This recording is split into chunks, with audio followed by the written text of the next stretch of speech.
This week is about navigating current economic changes because the reality is that where we are at versus where our parents were, or even things were 20 years ago, have changed. And we are not behind. This episode took me a while. You voted on this on Instagram, and it took me a while to really center myself and really come from a space of abundance, come from a space of reality, and also a space of no fear mongering. Okay, it's just like a reality check how I'm navigating this current economic times and changes and the reality of it. And I'm really going to take you behind the scenes, which is kind of scary for me. Yeah, because being vulnerable with your life and what's going on and how you're navigating changes is very vulnerable for me. It's a big thing. I've always have struggled with change. So with that, let's get to it. So first is our mindset. Okay. And you may be like, oh, so let's try and be positive. No, everything in life is our outlook, right? I'm going to use this example, which I know it's very redundant, but like lemons, right? You can make lemonade out of it or just drink it straight and it's sour.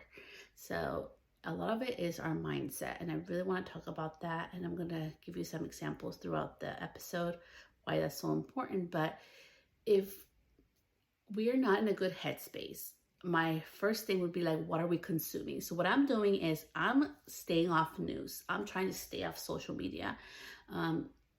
It's also negative. A lot of it's negativity, and I don't want that feeding me, right? When I wake up in the morning, today was the first day I did it, and it feels so different. I didn't go into my social media. I didn't go to check my emails right away. I had a moment to just sit with myself. And it just centered me for the day so differently than when I go straight to social media, because whether I want to or not, there's always somebody posting about, what's going on, and you better be careful, and you better storage things, right? All these fear things. And I'm like, I don't want to start my day like that. So first of all is mindset, and what are we allowing in our mind? What are we allowing in our everyday lives, right? So news for me, I've been really staying out of it. I'm not trying to be naive or, in my own bubble, but I kind of am. I am protecting my energy. Whether you believe it or not, I feel like media is really, a lot of it, you can look into studies, it's fear-based. It's supposed to keep you engaged, keep you on there as long as they can. And with that, it's fear. When have you heard of a happy story on a news channel? Very rare, especially on the big ones. So, I just stay off that. The other one, social media. Yes, I use it for work, but I'm very strategic on how to use it. I'm not trying to doom scroll or just go through things or go into a negative headspace. So I'm very careful who I follow and what I interact with. And number 3 is people. This is going to sound very harsh, but I'm here just to share my reality of how navigating this changes. I don't want to be around negative people, and I'm not trying to be mean, but it's negativity feeds negativity, right? Happiness feeds happiness. There's people in this world. I've lived in a third world country before when I was younger, and we were so happy. There was times when we didn't have money, but we were so happy. There's times where we had money. I've had money in my life, and I've been happy too. There's times where I've been neutral, and I've been happy too. And I've learned to be really happy with neutrality. So I don't allow money to dictate my life. It's really, for me, my life lesson, and what I'm going to be dealing with for my rest of my life is dealing with neutrality, right? Not allowing money or things to bring me happiness, but the neutrality of being outside and looking at the butterflies, being outside and looking at my lavender plants that are blossoming and looking beautiful and purple, the joys of little things. So look into your life. Where can you bring joy in your life and have gratitude? So navigating these changes. Number 2 is gratitude for what we do have. Want comes from a lower vibration than, with contentment or happiness, right? I always look at, and I have to thank this Queen Harvey. She got this from some other author, but she has this scale on her Patreon. She has a scale of if you're angry, how low it is vibration versus happiness, or even contentment, right? Go a little bit up. Happiness is really up there, right? And it's just sometimes just being sad to being, okay or neutral, right? You raise your vibration a little bit more, because we can't always be happy, right? So for me, it's really about contentment in my life and being grateful for what I do have. So what are the things that you do have right now? I've been talking to many business owners, like other people in my industry, just all realms, okay? Like outside of our industry, there's people that haven't worked at all this year. And that's really hard. Like there's people that have gone from big businesses, from, like team of 20 down to just the business owner working now. They don't know what they're going to do with their business. There's a lot of changes going on right now that are affecting people. So I practice gratitude. I'm grateful for what I do have, for the brides I have, for the clients I have, for the food I have, for the shelter I have. So practicing gratitude is such a big booster, morale booster, for the clothes that you have, the food that you have, all the opportunities that you have. Maybe you got a scholarship, right? Like I'm so grateful my son got a scholarship. I'm so grateful my kid's gonna start soccer. I'm grateful that I have some friends in her soccer league so that I can talk to the parents there. I'm so grateful we get to be more outside, even though it gets cold and I'm like waking up at 8 in the morning sometimes, or 7 in the morning to go to soccer. But I'm just gratitude, right? Like the gratitude of it, like what that little thing of her doing soccer, instead of being like, oh my gosh, I have to do that. It's like, I'm so grateful I get to be more outside and enjoy the weather and cheer her on, and our family be outside. So really, it's, gratitude is such a big one, especially right now during this time. Gratitude for what you do have. And empathy is, number 3 would be empathy. Like, I don't know what everybody else is feeling. I don't know what you may be going through, but I can think or imagine what it would be like to be in your shoes. Does not mean that I understand, but it means I probably have a feeling to be like, you know what, like they're having a hard time. I'm going to have a little bit of empathy towards that person. So I think that's really important right now, to just really practice empathy for other people, for what they're feeling. It's really, really, really important, because we're all like struggle in our own things differently, right? And, number 4 is change. I feel like with life, Mama, go outside. I'll be out there. There's my kid. Just with life and everything, change is always happening all the time. Like nothing ever stays consistent in our lives, and things are constantly evolving.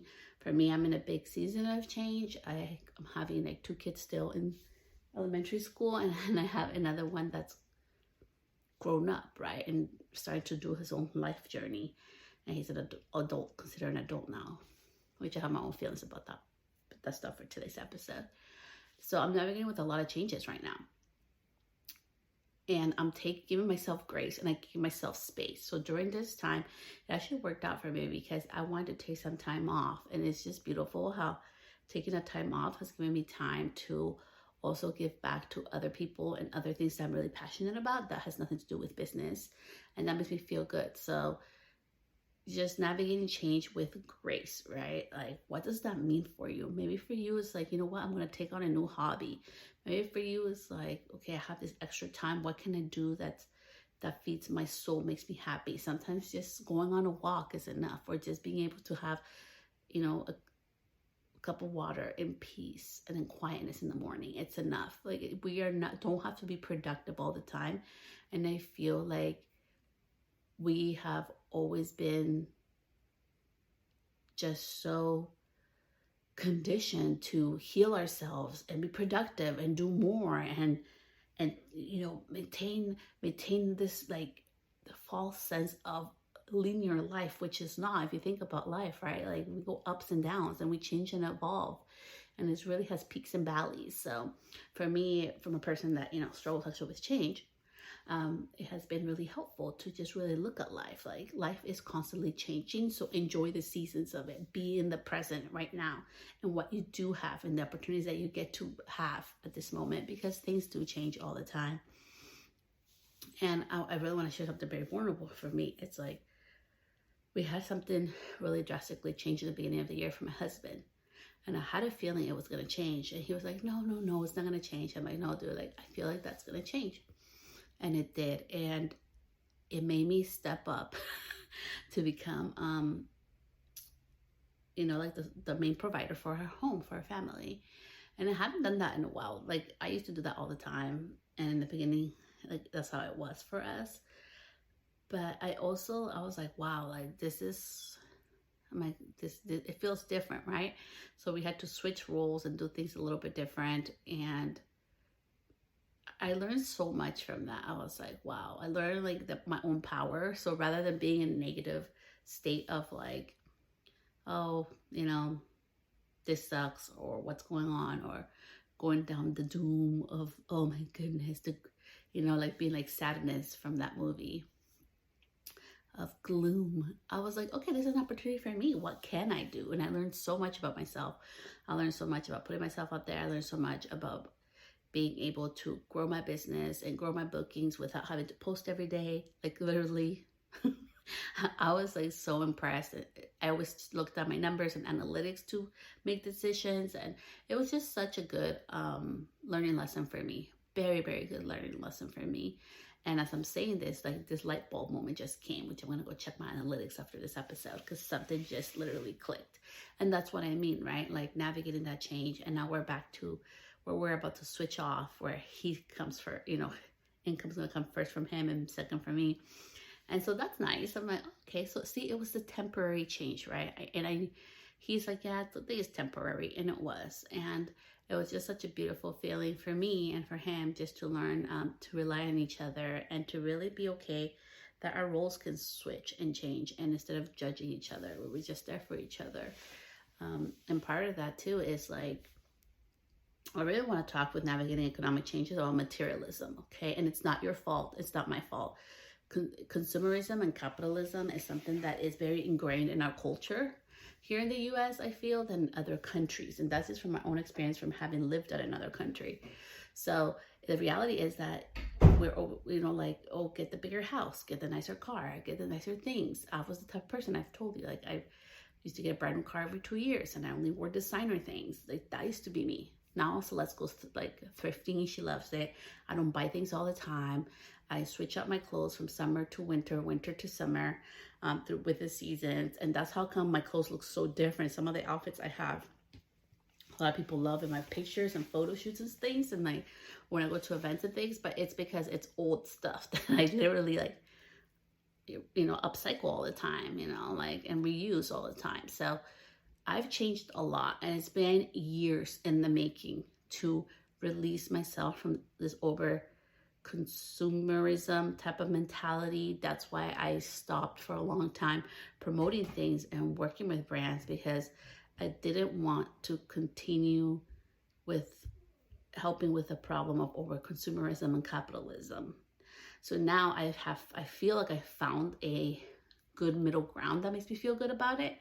So things are going to start changing in my own Instagram and how I do business, because I have a new mindset and I have a new way where I can be in between the line, where I can help people with what they have without having to be like, hey, go buy this so you can have this result, because that's BS. You don't need to buy new things. And, I'll be teaching that in my Instagram. So if you want to go follow Celeste the Stylist, I'll be doing that on there. But so number one is like releasing the identity that if you have more, you're more. Our worth is not determined by what we own and how much we make and our work. Our worth is determined by who we are. It all starts from inside, right? If we have self-love, like self-compassion, self-worth, that comes all from inside. It comes from the self. All the answers that we want, it comes from ourselves. What's your next move? It always comes from within you. Have you ever noticed how you ask people for advice on what you should do next, but in the reality at the end, you're the one who's making the decision, right? Like it should be coming from you, following your intuition, your gut feelings, your prayers, the answer to your prayers, whatever it is that you believe in, right?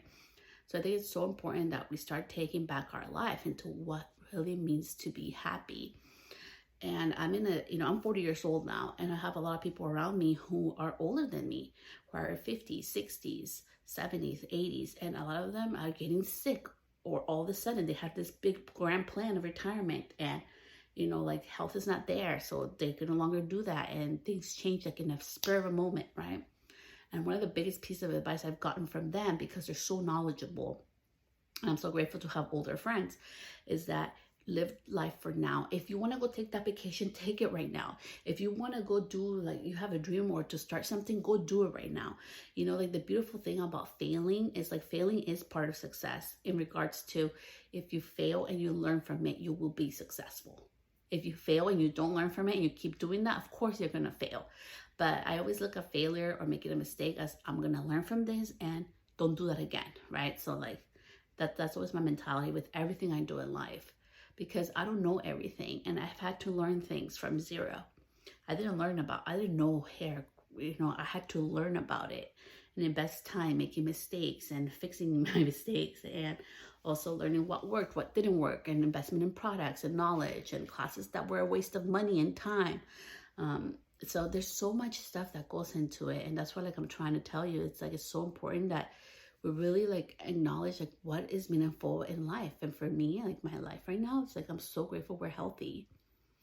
I'm so grateful I have a roof over my head, you know. And for some people, be like, well, it's so easy for you, like, you know, you have a home. Yeah, but I'm not attached to it. And I think detachment is the key to happiness in this time right now with all the economic changes, is to detach yourself. If you have to, sell a car so that you're more financially able to breathe and enjoy your life and go on vacation, sell that car, right? This detachment in that. If I have to sell my house because, like, it's just, I have a better opportunity to have better quality of life and, you know, own a home outright, maybe somewhere else, having that detachment is going to bring that peace of mind, right? So there's so much importance with detachment, even with our work, even with posting on social media. I haven't posted for a while because I'm going to be honest and transparent. It has been really hard for me just having people that I love lose people due to illnesses or become ill themselves. And being 40 and having people who are only 15, 20, 25 years older than you being that sick really makes you rethink about life. And some people call it midlife crisis. For me, it's not midlife crisis. For me, it's like life realizations, right? I'm not 20, I'm 40 years old. And people close to me, and like, it just giving me a reset in my mind of what I truly value, what I want out of my life, right? So when you go on social media and you post for your business, how can you utilize this, right? Detach from the results. If you only get 5 likes, be grateful. 5 people liked it, but you got 500 views. 500 people got eyes on your stuff. Like, that's amazing, right? Like, can you fit 500 people in this room? Heck no. But we always are judging ourselves. Oh, I only got 500 views. Or I only got 100 views. I can't fit 100 people here. Or I only got 50 views. I can't fit 50 people here, right? And even like, oh, I only got 10 likes or 5 likes. Some of those content pieces, honestly, that get 5 or 10 likes are the ones that bring me in business. And I'm just sharing that with you because it's that detachment, right? Like, that has helped me stay consistent. But by the same token, right now at this time, I just needed some time to really take a moment to pause and reflect, because it has been really hard for me. I'm being honest and transparent. I'm a human being. And it's hard when people that you love are losing people that they love due to illnesses, and people that you love and you interact with on every month basis and you're doing all these amazing things with are getting sick. And it makes you know, and they're good people, and makes you like double think everything, right? At least for me. So that's where I've been at, and just really like be smart with your money. Like, right now, I'm not trying to buy new things if I don't have to, spend money unnecessarily if I don't have to. There's safety things, right? Like, like having a fence.